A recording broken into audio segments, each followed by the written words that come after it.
ముద్దుగా ఒక వ్యక్తిని పిలుస్తా, ఇంకో పేరు పెట్టారు. మా చిత్తూరు జిల్లా నుంచి వచ్చాడు ఆయన. అక్కడ ఎర్రచందనం తొప్పాడు. వెంకటేశ్వర స్వామి దర్శించే టిక్కెట్లు దొంగచాటుగా అమ్మాడు.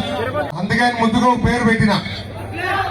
లేదు, చంద్రగిరి చెవిరెడ్డి చెవుల పువ్వు.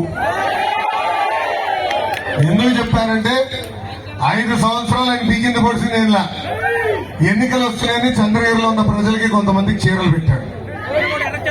ఆనాడే చెప్పా, అక్కడ మీరు నమ్మద్దని.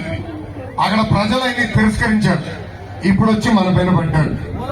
అందుకే మీ 2 ఓట్లు సైకిల్ గుర్తుకి ఓటేసి ఎంపీగా మాగుంట శ్రీనివాసులు రెడ్డి గారిని, ఎమ్మెల్యేగా మన డీజేని గెలిపించి భారీ మెజారిటీతో పార్లమెంట్ కి శాసనసభ పంపించాలి ఈ సభలో కోరుతున్నాం. అనుభవం ఉన్న వ్యక్తులు, 6 నిమిషాలు ప్రజల కోసం సేవ చేసిన వ్యక్తులు, వీళ్ళు మీరు గెలిపించమని ఈ సభాముఖం మిమ్మల్ని అందరినీ కోరుకుంటూ, ఇప్పుడే తమ్ముడు చెప్పాడు మన బాలబాబు గురించి.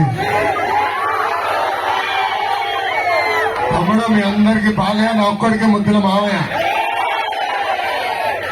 బాలబాబు గారు కూడా ఈరోజు పర్యటన ఉంది.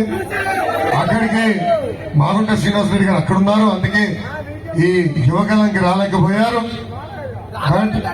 మనకి మే 13న మన 2 ఓట్ల సైకిల్ గుర్తుకేసి భారీ మెజారిటీ గెలిపించాలని ఇక్కడున్న యువకులందరినీ నేను కోరుతున్నా. ఎండలు గట్టిగా ఉన్నాయి, ఏం పనిలో గొడవ పట్టుకోండి. ఒక బాటిల్ నీళ్ళు, ఒక బాటిల్ మజ్జిగ పట్టుకుని ఓర్పు సహనంతో ఓటేయాలి. ఎందుకు చెప్తున్నానంటే మన భవిష్యత్తు మన వేసే ఓటు పైన ఆధారపడింది. మనం చూస్తున్నాం 1-2 విడత ఎన్నికలు జరిగినాయి, ఓటింగ్ శాతం తగ్గింది. అది చాలా ప్రమాదకరం. అందుకే మనలో జాగ్రత్త. Thank you. వికాసం కోసం